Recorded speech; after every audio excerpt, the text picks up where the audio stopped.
ಶ್ರೀಗುರುಭ್ಯೋ ನಮಃ ಹರಿ ಓಂ. ಶಂಕರಂ ಶಂಕರಾಚಾರ್ಯಂ ಕೇಶವಂ ಬಾದರಾಯಣಂ ಸೂತ್ರಭಾಷ್ಯಕೃತೌ ವಂದೇ ಭಗವಂತೌ ಪುನಃ ಪುನಃ. ಶ್ರುತಿಸ್ಮೃತಿಪುರಾಣಾನಾಂ ಆಲಯಂ ಕರುಣಾಲಯಂ ನಮಾಮಿ ಭಗವತ್ಪಾದಂ ಶಂಕರಂ ಲೋಕಶಂಕರಂ. ವಂದೇ ತಂ ಸಚ್ಚಿದಾನಂದಂ ಯತಿವರ್ಯಂ ಮಹಾಮತಿಂ ವೇದಾಂತಸಾರಜ್ಞಂ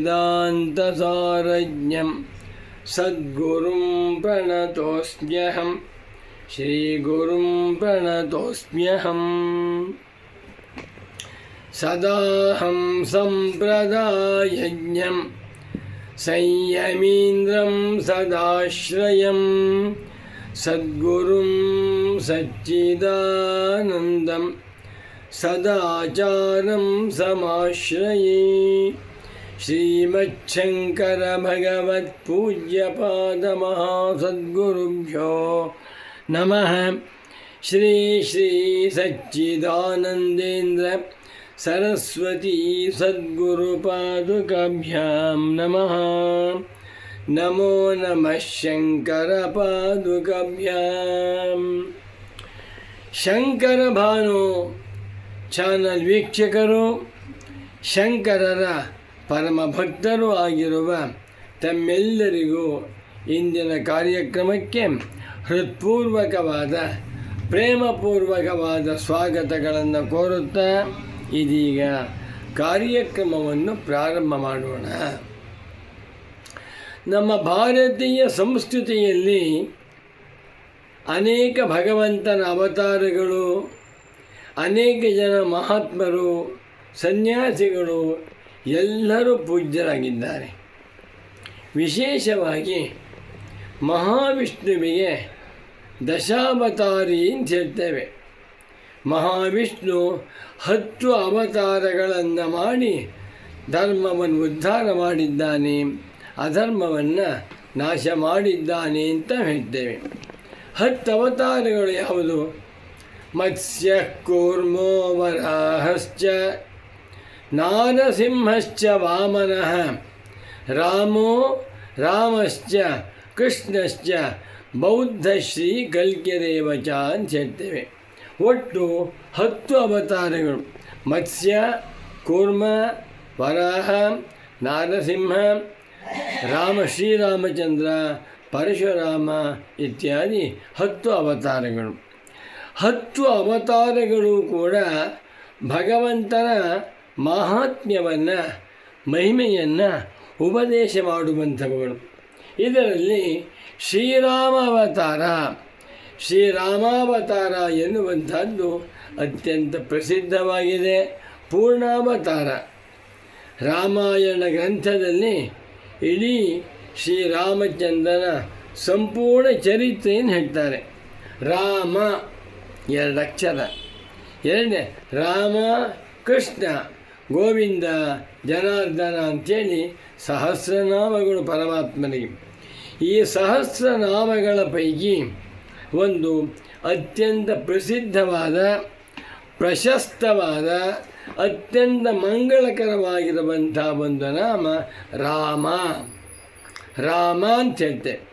ರಾಮ ಎನ್ನುವ ಶಬ್ದದಿಂದ ಕೂಡಿರುವಂಥ ಪದಾರ್ಥಗಳು ಭಾರತ ದೇಶದಲ್ಲಿ ಲಕ್ಷಗಟ್ಟಲೆ ಇವೆ.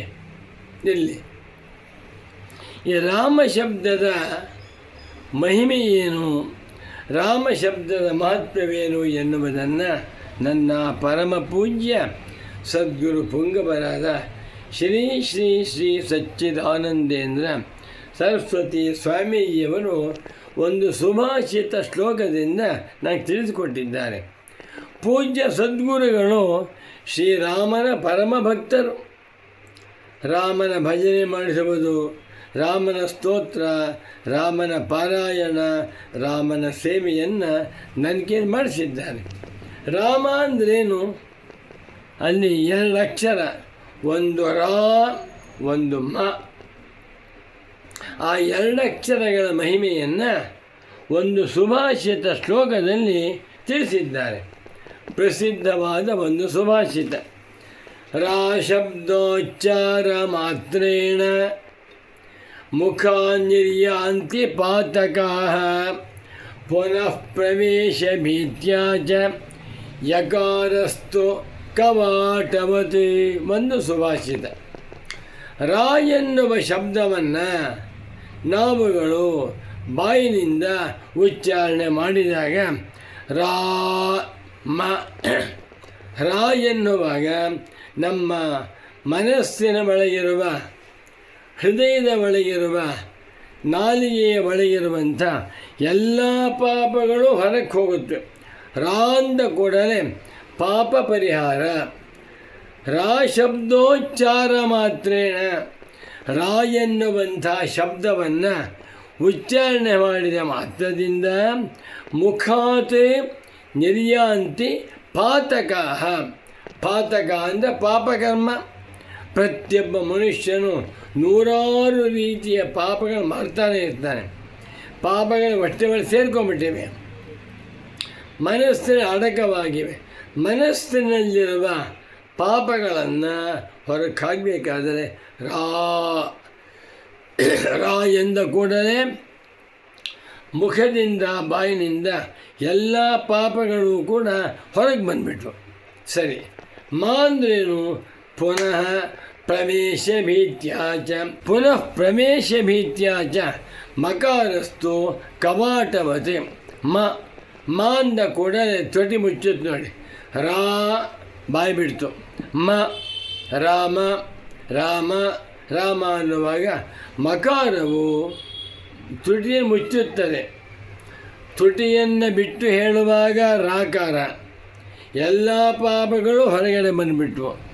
ಮಾ ಎನ್ನುವಾಗ ಪುನಃ ಪ್ರವೇಶ ಭೀತ್ಯ. ಪುನಃ ತಿರುಗಿ ಮತ್ತೆ ಆ ಪಾಪಗಳು ಪ್ರವೇಶವಾಗಬಾರದು. ಎಲ್ಲಿ ಪಾಪಗಳು ಪುನಃ ಪ್ರವೇಶವಾಗಿ ಬಿಡುತ್ತವೆಯೋ ಎನ್ನುವಂಥ ಭೀತಿಯಿಂದ ಮಕಾರವನ್ನು ಉಚ್ಚಾರಣೆ ಮಾಡಬೇಕು. ಅಂದರೆ ರಾಮ ಎನ್ನುವಾಗ ರಾಕಾರದಿಂದ ಪಾಪಗಳು ಹೊರಗೆ ಹೋಗ್ತಾ ಇವೆ. ಮಕಾರದಿಂದ ಕವಾಟ ಮತ್ತು ಬಾಗಿಲು. ಯಾರೋ ಕಳ್ಳರು ಬಂದಿರ್ತಾರೆ, ಮನೆ ಮೇಲೆ ಸೇರ್ಕೊಂಡ್ಬಿಟ್ಟಿರ್ತಾರೆ ದುಷ್ಟರು, ಹೊರಗೆ ಕಟ್ಟಿದ್ರು, ಅಟ್ಬಿಟ್ಟು ಏನು ಮಾಡ್ತೇವೆ? ಬೋಲ್ಟ್ ಹಾಕೊಂಡ್ಬಿಡ್ತೇವೆ. ಯಾಕೆ? ಮತ್ತವರು ಬರಬಾರ್ದು. ಸೊಳ್ಳೆಯನ್ನು ಹೊರಗಡೆ ಅಟ್ಟಿಬಿಡ್ತೇವೆ. ಸೊಳ್ಳೆ ಹೊರಗಡೆ ಹೋಯ್ತು, ಬಾಗಿಲು ಹಾಕು ಅಂತೇವೆ. ನಾಗರ ಹಾವು ಮನೆ ಬಂದಿತ್ತು, ಹೊರಗಡೆ ಅಟ್ಟಿಬಿಟ್ವಿ, ಬಾಗಿಲು ಹಾಕಪ್ಪ ಅಂತೇವೆ. ಯಾಕೆ? ಪುನಃ ಪ್ರವೇಶ ಮಾಡಬಾರ್ದು. ಅದೇ ರೀತಿಯಲ್ಲಿ ಪ್ರತಿಯೊಬ್ಬ ಮನುಷ್ಯನೂ ಕೂಡ 100 ಸಹಸ್ರಾರು ಲಕ್ಷಾಂತರ ಪಾಪಗಳನ್ನು ಮಾಡ್ತಾ ಇರ್ತಾನೆ. ಆದ್ದರಿಂದ ಈ ಪಾಪಗಳು ಪುನಃ ಪ್ರವೇಶ ಮಾಡಬಾರದು ಎನ್ನುವಂಥ ದೃಷ್ಟಿಯಿಂದ ಮಕಾರಸ್ತು ಕವಾಟವತ್. ಕವಾಟ ಎಂದರೆ ಶಟರ್ಸ್, ಬಾಗಿಲು, ಬಾಗಿಲಿನಂತೆ ಇದೆ. ಈ ಶ್ಲೋಕವನ್ನು ರಾಮನ ಭಕ್ತರು, ರಾಮನ ಉಪಾಸಕರು, ಸಾಕ್ಷಾತ್ ಶ್ರೀರಾಮನ ಸ್ವರೂಪರು ಆಗಿದ್ದ ನನ್ನ ಪರಮ ಪೂಜ್ಯ ಸದ್ಗುರು ಪುಂಗವರಾದ ಶ್ರೀ ಶ್ರೀ ಶ್ರೀ ಸಚ್ಚಿದಾನಂದೇಂದ್ರ ಸರಸ್ವತಿ ಸ್ವಾಮೀಜಿಯವರು ಗಟ್ಟಿ ಮಾಡಿಸಿದ್ದಾರೆ. ರಾ ಶಬ್ದೋಚ್ಚಾರ ಮಾತ್ರೇಣ ಮುಖಾನ್ಯರ್ಯಂತಿ ಪಾತಕಾಃ ಪುನಃ ಪ್ರವೇಶ ಭೀತ್ಯಾ ಚ ಮಕಾರಸ್ತು ಕವಾಟವತಿ. ನಾವುಗಳು ಶ್ರೀರಾಮಂತ ಹೇಳೋಣ. ಅವಕಾಶವಾಗ್ತದೆ.